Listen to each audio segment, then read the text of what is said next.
अनंतकोटी ब्रह्मांडनायक राजाधिराज सच्चिदानंद सद्गुरु श्री ब्रह्मचैतन्य महाराज की जय। श्रीराम समर्थ। 29 जून पुण्यतिथी कशी साजरी करावी? सत्पुरुषाची पुण्यतिथी कशी साजरी कराल? या दिवशी जो नेम कराल तो सतत टिकण्यासारखा असतो. म्हणून आजपासून नामाशिवाय बोलायचे नाही असे आधीच ठरवा. नामात राहण्याचा प्रयत्न करा, म्हणजे इथे आल्यासारखे काही केल्याचे श्रेय तरी मिळेल. इथे जो म्हणून आला त्याच्याजवळ आपण राहावे असे मला वाटते, पण तुम्हीच दार लावून ठेवले तर मी काय करणार? पाहुणा घरी आला आणि त्याला दार उघडलेच नाही तर तो काय करणार? तसे विषयात राहून दारे बंद करून ठेवू नका. नामाचा उच्चार कंठी ठेवा, म्हणजे विषयाचा घाला होणार नाही. आता कली मातत चालला आहे.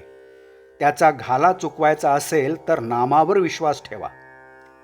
कोणीही काहीही सांगितले तरी नाम सोडू नका.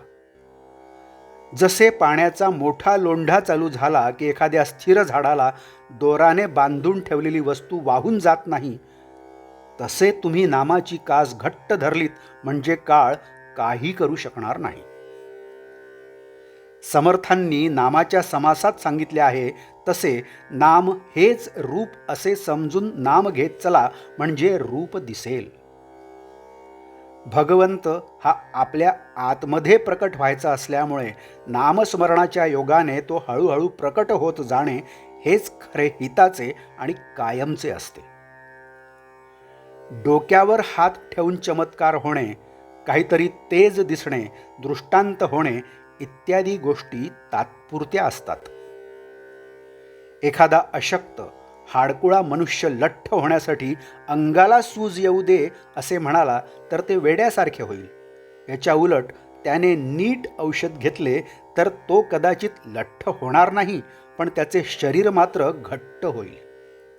तसेच परमार्थाच्या अनुभवाचे आहे, आणि हा अनुभव वाढीला लागावा याकरिताच पुण्यतिथी साजरी करावी. नामस्मरण सतत केल्याने आज ना उद्या भगवंताचे प्रेम येईलच येईल. प्रपंचाच्या गर्दीमध्ये भगवंताचे स्मरण ठेवण्यासाठी उत्सव, सण, पुण्यतिथ्या वगैरे असतात. खरोखर प्रापंचिकाला कितीतरी पाश आहेत. पैसा, लौकिक, मुले, मित्र, आप्त वगैरे सर्व पाशच आहेत.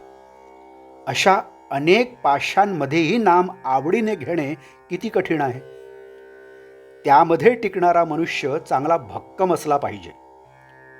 नामाच्या मागे भगवंताचे अस्तित्व आहे, म्हणून नामात सत्संगतीही आहे. मोबदल्याची अपेक्षा न करता मनापासून नाम घ्यायचे आजच्या दिवसापासून ठरवा. आजचे बोधवाक्य: संतांचे अस्तित्व त्यांच्या देहात नसून त्यांच्या वचनात आहे. जानकी जीवन स्मरण जय जय राम. नमस्कार. आपण या चॅनलला अजूनही सबस्क्राईब केलं नसेल तर कृपया सबस्क्राईब करावं ही विनंती. आपण या चॅनलला सबस्क्राईब करा, लाईक करा, शेअर करा, आणि काही कॉमेंट्स असतील तर त्यासुद्धा द्या. धन्यवाद.